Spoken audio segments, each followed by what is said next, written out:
Heyo everyone, Misha B. Barkin here. Today we're talking about Bluesky, Twitter, and Elon Musk. Yippee. I've talked about Bluesky and other Twitter alternatives before over a year ago, but safe to say some crazy shit's happened since then, yeah? Today I want to talk about why I switched over to Bluesky, and why I feel it's time for you watching to jump ship and do the same. We'll discuss what Twitter was, what it's become, the recent Musk incident, and we'll end with talking about Bluesky and its pros and cons. So without further ado, let's dive on in.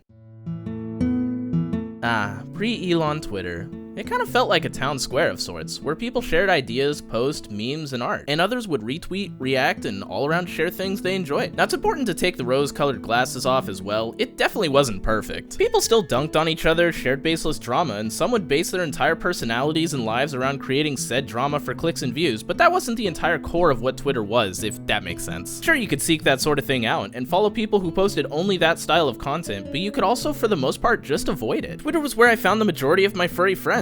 It's where I saw a lot of my channel growth, and I have a lot to thank for any audience I have to the bird site. That and carpet sample, but yeah, I don't want to talk about that. A bunch of subgroups could coexist on Twitter, and for the most part ignore each other and stay in their own groups, share their posts, and have a mostly great experience when they logged on. That's not the Twitter we see today.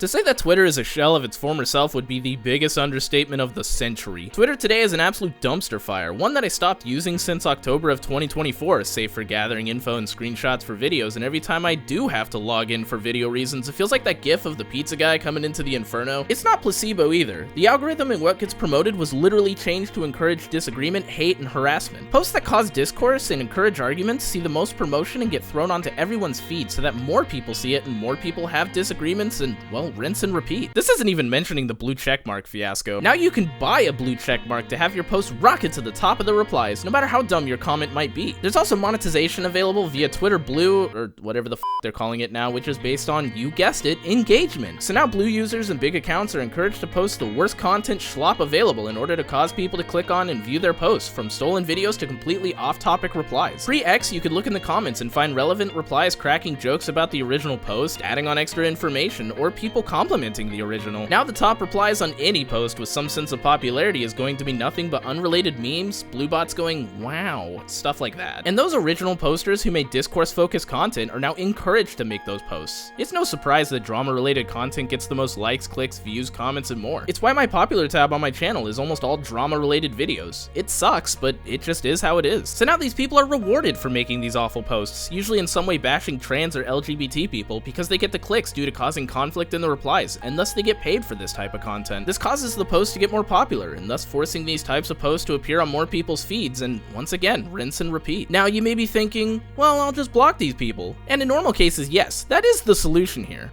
But firstly, there's just way too many of these accounts to block at this point, as they're f***ing everywhere. But number two is the thing that really made me leave Twitter back in October. Blocking no longer does what it used to. If you block someone, they can still see your posts. So now if you block someone, they can just kind of stand there and stare at you awkwardly through the window. Now, surprise, surprise, I'm an adult. I keep Misha safe for work, and thus my Misha Twitter and Bluesky are safe for work. But I also have accounts where I post more adult-oriented things and can have adult discussions with other, well, adults. I go through and vet the accounts who follow these AD pages, and will check for ages in bio almost weekly. If I find anyone that doesn't have their age in their bio, it's an instant block, and if it's a minor, I block them on everything. I'm very serious about not exposing minors to adult content, and I will take every precaution available to make sure I'm not showing that type of content to people who don't want to and shouldn't see it. Something some people in the community could learn a thing or two about. All of that to say, those minors and no age in bio peeps I blocked? Yeah, they could see my AD posts again. I put up a wall to keep these minors out, and Twitter came in and installed a big ol' window. That was the thing that made me lock up my Twitter accounts and move over to Bluesky, because all of these changes have been abysmal and have been snowballing into the trash heap of an app we see today. When encountering each change one by one, it's easy to just go, well damn, that's stupid, and move on. But when you step back and look at the bigger picture, Twitter as we know it is dead and gone. What exists now is a shell of the former town square, left abandoned and overrun by accounts who do nothing but spread hate, and whose main goal is to make you as upset as possible,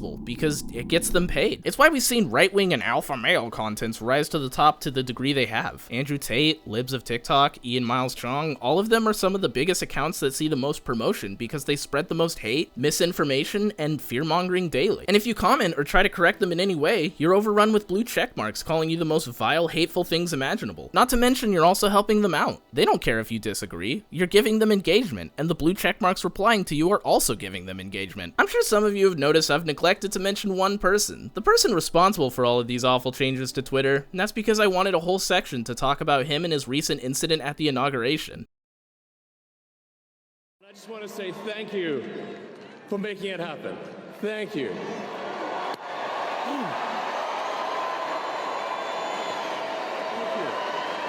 My heart goes out to you. So, yeah, that's an actual thing that happened, and, I really don't know what I'm supposed to say here. Like, this clip had to be censored when they showed it on the news across the world. People living in countries such as Germany commented that they'd be arrested for doing such a hand gesture, especially on a stage of that scale. And yet, this is the man who is our president's right-hand man. He's also the owner of Twitter, and has been since October of 2022. I don't want to say I called it, but you could tell very early on that his motivations weren't to create a platform of free speech, and the more right-leaning his posts and actions became, the more I felt my theories coming to life. I genuinely believe that from the start, he bought Twitter to ruin the biggest worldwide info sharing app, and altered it to push racist and transphobic ideals to the masses, and make these horrible ideals seem like more acceptable things to believe. He turned the site into a hub for these beliefs and emboldened those who believe those things to speak loudly and proudly about it, and has single-handedly radicalized millions on the right to become the worst versions of themselves. That doesn't sound like somewhere I want to be personally. Now, there are obviously those who believe that the gesture he did wasn't what it looks like, and that he did a Roman salute, which is still a fascist salute, by the way, or they'll say he was just pouring his heart out, because that's what he said afterwards, obviously. If you genuinely believe these things, I have a hell of a bridge to sell you. Twitter is unfortunately dead and gone. The app we once loved has now become a place for alt-right shitstains to spread their hatred and gain popularity, notoriety, and in some cases, money in the process. If you, like me, are a furry and queer, you are posting on a site and an algorithm that actively hates and promotes against you, and will do everything in its power to drown out your voice and show you content from awful people who would gladly see your rights taken away, or worse.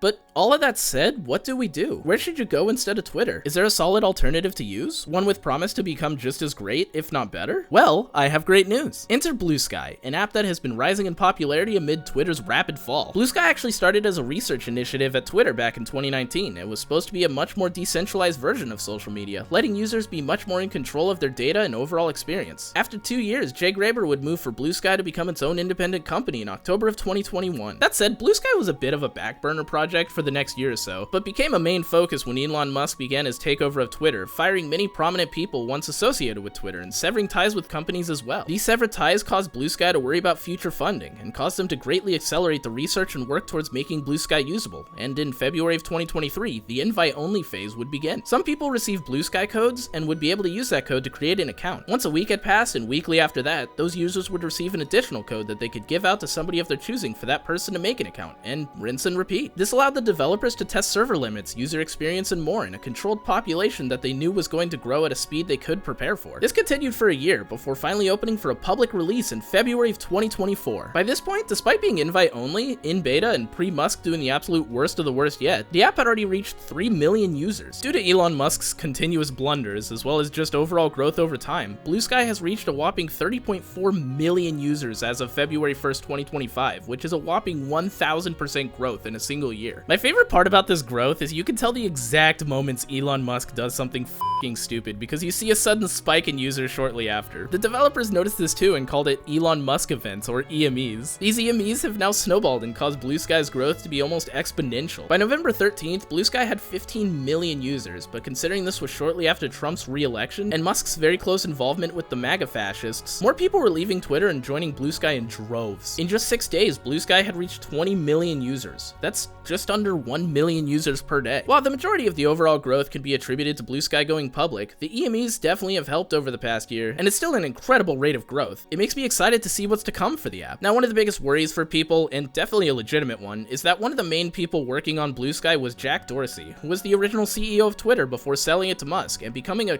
crypto bro and sucking Elon's toes and celebrating his every move. People worried that this would jeopardize the future of Bluesky, that it would make the same mistakes as Twitter and become a shell of its potential. He also hated what Bluesky was becoming because at first the site was very queer and furry oriented, which, I don't know, to me that sounds like a paradise, but to each their own, I guess. But worry not, dear listeners. As of May 2024, Jack Dorsey would step down from the board, then immediately voiced support for Twitter. That didn't age well, did it, Jack? So that's how Bluesky came to be, but how is it as an app? I want to go over some pros and cons of the app in my personal opinion, and if you agree or disagree with these points, feel free to leave a comment detailing what or why.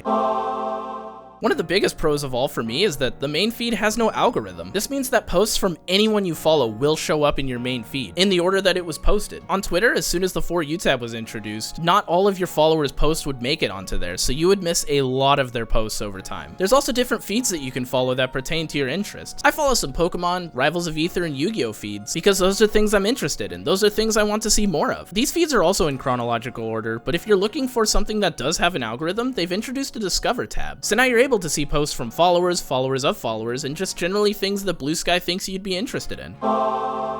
Secondly, there's little to no hostility on Bluesky. Yeah, there's still the occasional drama, and people do still post callouts, but like, it's so much less than on the other sites. And when people do post these callouts, 9 times out of 10 they mean something. We got a little too gung-ho with what we're calling people out for and why on Twitter, and so the people of Bluesky are taking no shit and are really dialing that back. I do worry sometimes that it crosses into avoiding topics just to not talk about negative things, but for the most part I do enjoy the less hostility. Good God, the block feature on this app. When you block somebody, they cease to exist for you. Yeah, you can still look their name up, but you have to go out of your way to see them. And when you block somebody, all interactions between the two of you can't be seen by either of your followers. Like, it just Biden blasts them to a different dimension as soon as you block somebody. There's a lot less bots here too. Now there are still bots, and every single time I post about wanting to commission somebody, I get swarmed with them and reminded of that, but it's a lot less. And a lot of the times these bots get banned pretty quickly. Similarly, a lot of the hateful accounts that are over on Twitter just immediately get squashed as soon as they try to come over to Bluesky. Now on to the con side of things. Starting on Bluesky can be kind of rough, considering your main feed and replies aren't centered around an algorithm that shows you topics and posts you should enjoy. With YouTube or Twitch, your recommended videos and channels are chosen based off your watch history, so you can hopefully find more content you enjoy. Bluesky doesn't have this as its central focus, which can make building a following list a bit more intimidating. That said, as mentioned earlier, the Discover tab does help with this a lot, as well as being able to search for different feeds that pertain to your likes, so you can find profiles that post things you enjoy.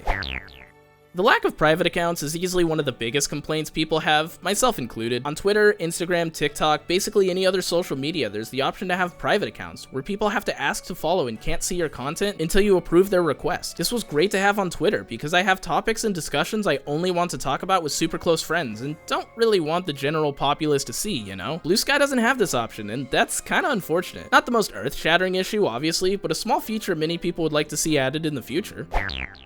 And don't get me wrong, Twitter's playback was also turbo stinky, but man, Bluesky has its rough moments. Sometimes for hours on end, just no videos will play, and then when they do play, they are crunchy. I assume this is something that should get better, but Twitter's been around for almost 19 years, and my last con is one that might be a bit controversial, but I actually think the prevalence of block lists is an issue for Bluesky's future. A block list is a list you can subscribe to where anyone on or added to the list is automatically blocked, no questions asked. Obviously this can be used for good, as I do actually subscribe to a block list that automatically blocks MAGA people, and there's plenty of lists for other categories of awful people, such as zoophiles.